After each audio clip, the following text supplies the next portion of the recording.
Assalamualaikum warahmatullahi wabarakatuh. Halo Sobat Pembelajar, kembali lagi bersama saya, Yusri Mahendra, mahasiswa Universitas Cyber Asia, program studi S1 PJJ Manajemen. Kembali lagi pada topik pembahasan ujian akhir semester ganjil pada mata kuliah Ekonomi Mikro yang diampuh oleh Bapak Octavian Cahya Dwi Hardin, SMMM. Di sini kita akan membahas soal ujian akhir semester. Soal pertama yaitu jelaskan mengenai dengan kondisi biaya produksi. Terdapat biaya produksi jangka pendek dan jangka panjang. Jelaskan keduanya serta fungsinya. Oke. Jadi biaya produksi jangka pendek atau short run cost merupakan sebuah kondisi di mana setidaknya satu faktor produksi bersifat tetap atau biasanya modal atau mesin. Sementara faktor lainnya atau variabel lainnya adalah tenaga kerja. Sedangkan biaya produksi jangka panjang atau long run cost adalah sebuah kondisi di mana semua faktor produksi bersifat variabel. Perusahaan dapat mengubah skala produksinya, membangun pabrik, contohnya adalah membangun pabrik atau menambah mesin. Sedangkan fungsi dari biaya produksi jangka pendek atau short run cost adalah membantu manajer untuk menentukan tingkat output yang optimal dengan kapasitas yang ada saat ini untuk meminimalkan biaya rata-rata perusahaan.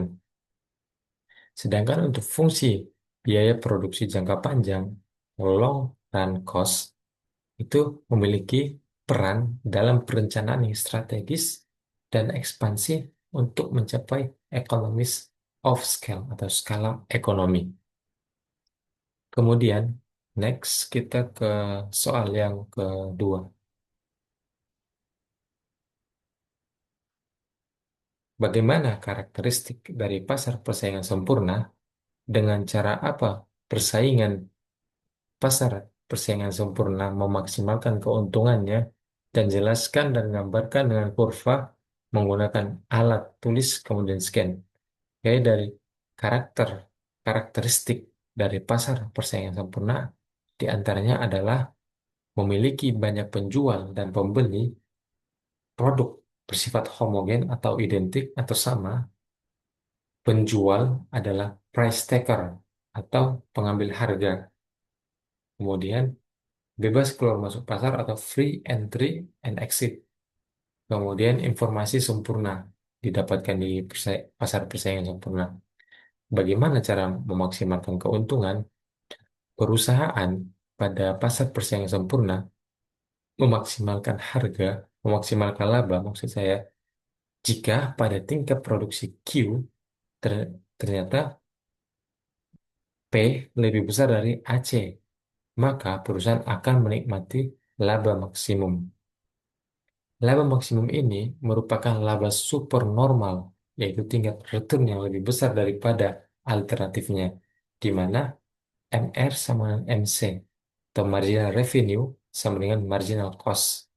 Karena harga tetap, maka P sama dengan AR sama dengan MR, di mana keuntungan maksimum terjadi saat kurva MC memotong kurva MR dari bawah. Sini kita bisa melihat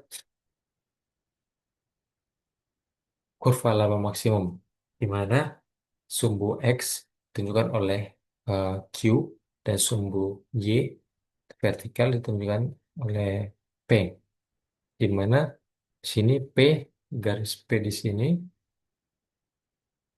garis tengah adalah P, di mana D sama dengan AR, sama dengan MR, sama dengan P. Dan di sini garis MC dan garis AC, di mana garis MC akan memotong garis AC dari bawah. Disinilah bahwa laba maksimum akan terjadi pada area ini. Inilah kurva laba maksimum. Oke, baik kita lanjut pada soal yang ketiga. Bagaimana keseimbangan jangka panjang pada pasar persaingan sempurna terjadi? Apa yang menjadi faktor yang menentukan keseimbangan jangka panjang? Jelaskan. Jadi, keseimbangan jangka panjang pada pasar persaingan sempurna terjadi ketika harga barang atau harga jasa sudah sama dengan biaya rata-rata jangka panjang yang minimum. Kemudian, yang kedua, semua perusahaan sudah berada pada kondisi yang efisien atau maximizing profit. Yang ketiga, laba yang diperoleh oleh laba yang diperoleh merupakan laba normal, sehingga tidak ada lagi insentif atau masuk atau meninggalkan industri. Kemudian faktor yang menentukan keseimbangan jangka panjang yaitu adanya kebebasan keluar atau masuk pasar dan penyesuaian skala produksi, sehingga P sama dengan MC sama dengan AC minimum. Next, bagaimana konsep dari pasar monopoli, karakteristik dan faktor yang menyebabkan adanya pasar monopoli. Berikan contoh ilustrasi pemangku usaha atau bisnis yang berada dalam pasar monopoli. Jadi, konsep dari pasar monopoli yaitu adanya struktur pasar di mana hanya ada satu penjual tunggal yang menguasai seluruh penawaran barang atau jasa tanpa ada substitusi yang dekat. Faktor karakteristik dari pasar monopoli yaitu hanya ada satu penjual, dia membuat price maker. Artinya adalah dia yang membuat harga dari barang atau jasa itu. Kemudian hambatan untuk masuk ke sektor itu sangat tinggi. Barrier-nya mungkin tinggi atau tidak dapat ditembus. Faktor yang menyebabkan adanya pasar monopoli ini terdapat beberapa, di antaranya yang pertama penguasaan bahan baku mentah, yang kedua adanya hak paten atau hak kekayaan intelektual, yang ketiga, adanya monopoli alamiah atau efisiensi biaya pada skala besar. Contoh pemangku usaha atau bisnis pasar monopoli ini kita bisa lihat di lingkungan kita atau di Indonesia yaitu PT PLN, PT KAI Indonesia, PDAM, dan masih banyak lainnya. Oke, kita next ke soal yang kelima. Apa yang dimaksud dengan diskriminasi harga? Jelaskan macam-macam diskriminasi harga. Jadi, diskriminasi harga itu merupakan sebuah kebijakan untuk menjual barang yang sama dengan harga yang berbeda kepada konsumen yang berbeda, bukan karena perbedaan biaya produksi. Adapun macam-macam dari diskriminasi harga itu, yang pertama, derajat pertama atau yang paling sempurna, yaitu menjual pada harga tertinggi yang bersedia dibayar oleh individu, mana untuk menyerap seluruh surplus konsumen. Yang kedua, derajat yang kedua, yaitu harga berbeda berdasarkan jumlah yang dibeli. Contohnya, beli grosir lebih murah dibanding beli satuan atau eceran. Terus kemudian yang ketiga adalah derajat ketiga, harga berbeda berdasarkan segmentasi pasar. Contohnya adalah harga tiket bioskop untuk pelajar lebih murah dibanding harga tiket bioskop umum atau masyarakat umum.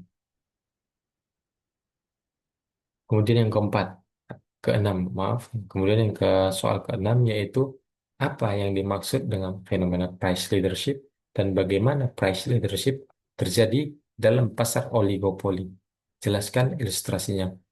Jadi, fenomena fenomena price leadership ini merupakan suatu peristiwa ketika satu perusahaan yang dominan terhadap pasar, dia merupakan pemimpin pasar, menetapkan sebuah harga dan perusahaan-perusahaan lain yang lebih kecil dalam industri tersebut mengikuti harga tersebut. Bagaimana hal ini terjadi?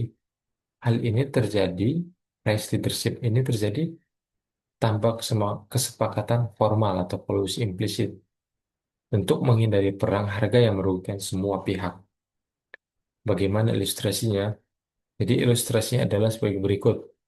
Pada suatu industri maskapai penerbangan misalnya, jika satu maskapai besar menaikkan harga tiket pesawat dikarenakan kenaikan harga bahan bakar atau operasional atau yang lainnya, maka maskapai lain biasanya akan menyesuaikan harga mereka ke level yang serupa untuk menjaga stabilitas margin keuntungan dari industri tersebut. Atau dalam hal ini adalah industri penerbangan. Oke, mungkin sekian Sobat Pembelajar pembahasan soal UAS mana mata kuliah ekonomi mikro. Sampai berjumpa kembali pada lain kesempatan. Assalamualaikum warahmatullahi wabarakatuh.